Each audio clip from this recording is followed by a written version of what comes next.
I would like to talk about how it is that we got here. Now, there's this common trope, which is, I think, completely false, that wokeism started sometime around 2015, when we start seeing these riots in institutions of higher learning, which are anything but nowadays, institutions of Marxist indoctrination. And we saw, the deplatforming of many conservative speakers like Shapiro, like yourself. But also we saw,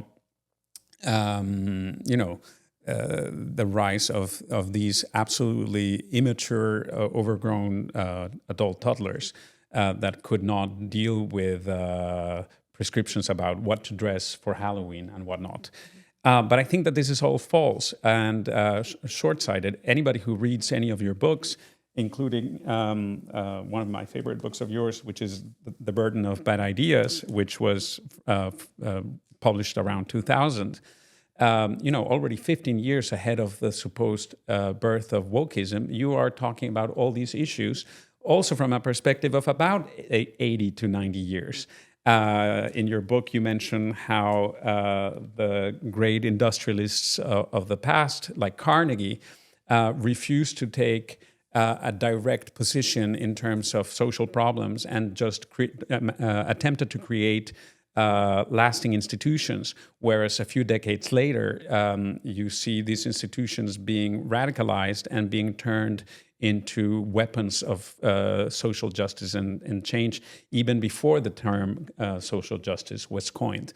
So can you extend a little bit on this issue and talk about the true origins of woke in relation to Marxism? Well, again, a complicated history that I ponder constantly when you talk about the progressive era, the rise of the great industrial foundations, Carnegie, Rockefeller. They were dedicated to the idea of personal responsibility. And Carnegie he created libraries because he believed in the power of knowledge and the power for the working man to be able to have access to knowledge and to beauty. They were very concerned about the quality of their architecture, but they were not in the business of making excuses and of substituting the power of the state for individual enterprise.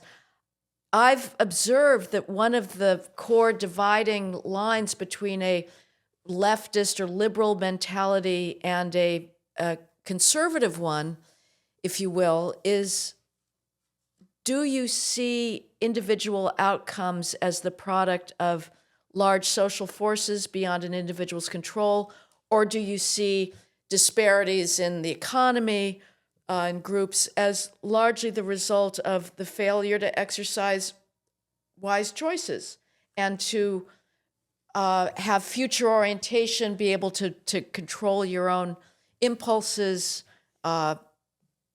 work hard now for the sake of future gratification? There's this fantastic book by a Harvard sociologist named Edward Banfield called The Unheavenly City, that was a book of essays that he started writing during the race riots of the 60s. Very sardonic. He has one chapter that's called something like Rioting for Fun and Profit or something. And he was not buying the glorification of these riots as a uprising of the poor and the oppressed. He was saying, they're going into, it's just like today, they're going into these stores, they're hauling things off. It's purely opportunistic. It's the opportunity for free loot. Now we have AOC saying, oh, it's because, and Elizabeth Warren, it's because they can't put food on the table. That's why they're shooting each other.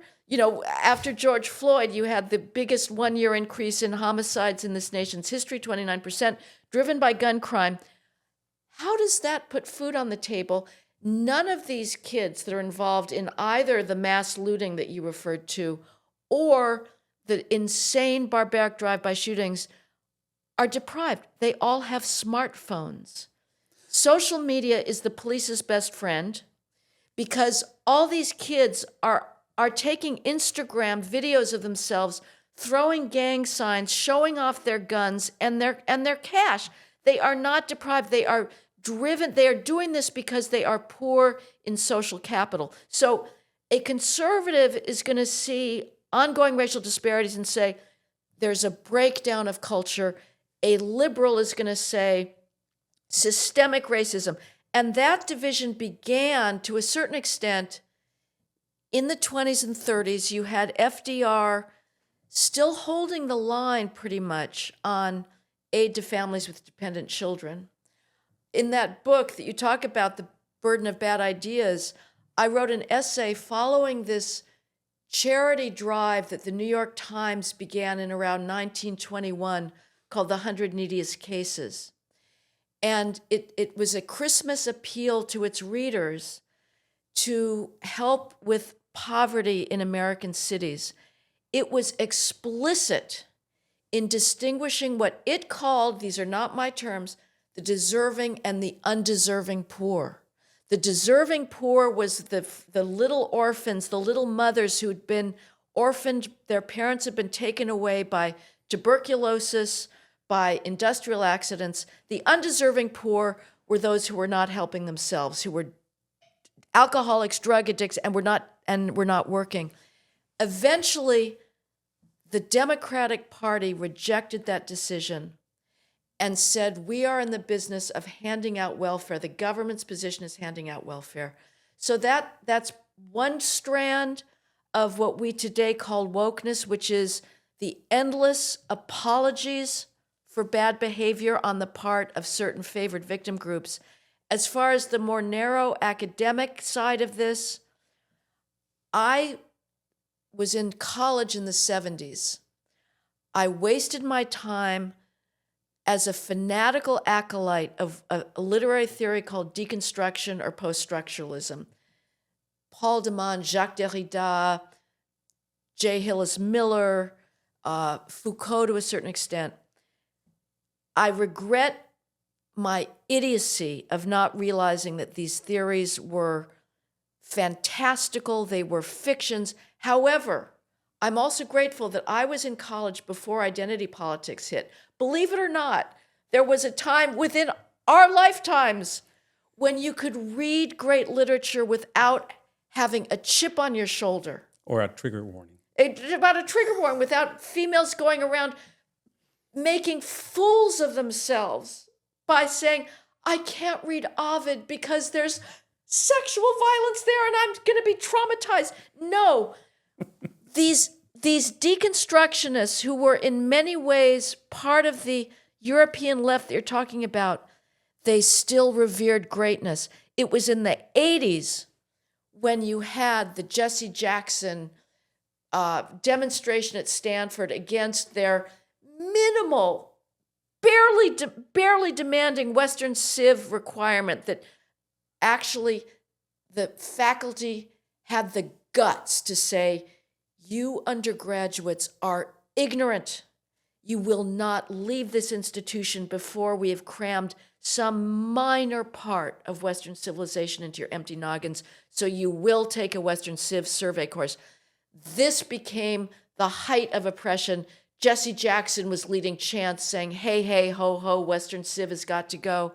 So that began, and with that moment, when you gave power to these ignorant, narcissistic, self-involved students to determine what they should read and under what conditions, that's when the academic rot really set in. In the 90s, you had it, you're absolutely right, in the University of Pennsylvania,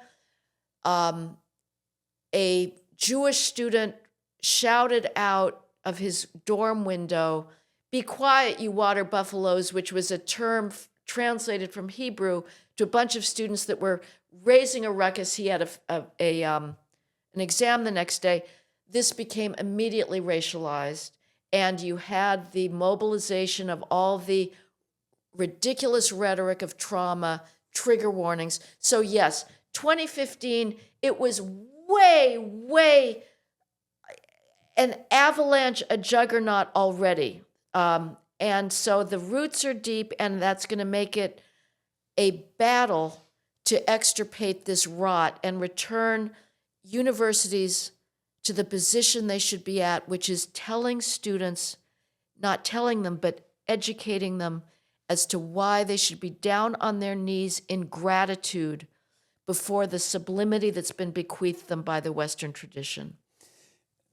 I couldn't agree more, except that you didn't mention one important issue that you also talk about in your book, The Burden of Bad Ideas, which is the notion of child-centered education that starts in the first half of the 20th century. Dewey, absolutely right. Absolutely. And that basically turned students in this country into clients, with the same mentality that drives people to assert that the client is always right. I'll just share with you just a little bit of anecdotal evidence about this experience teaching here in the United States and the attitude towards students. While I was pursuing my doctorate in music at Indiana University, I had a position as an associate instructor of Spanish, which I had to fight very hard for because I was not a member of the Spanish and Portuguese department, but at least I was a very well-educated native speaker who also had a lot of experience with foreign language learning. And but anyway, I was a very stern teacher, as I am in general, and a very stern person. And I never believed that people should earn a degree or a grade just for the sheer fact of having paid tuition, which should not be a very difficult thing to understand. I, at some point, was called to the office of my supervisor, who said, was very concerned because we had student evaluations, already something that is completely foreign to the European or the Mexican mind. Why should students be evaluating their teachers? It's the other way around. And she was very worried because this guy had written on one of the student evaluation, his, H-I-S, and pardon my French, an asshole, right? And I turned to her and I said, do you not see the problem with this? And she said, well, he shouldn't have used profanity. And again, pardon my French, I said, I don't give two fucks about the profanity. What worries me is the fact that I'm teaching somebody at a university level who does not have mastery of his own language, who does not know the difference between his, H-I-S, right, possessive pronoun, and the contraction he is. How am I supposed to teach Spanish to somebody who doesn't know English? Right. So the following day, I went to my students and I said, well, the reason why you think I'm an asshole is because, and I wrote it on purpose on the blackboard, you're, Y-O-U-R, all a bunch of morons. And only about half of them got the joke, and the other ones were just like lost in it, lost in translation. And this is really, really sad.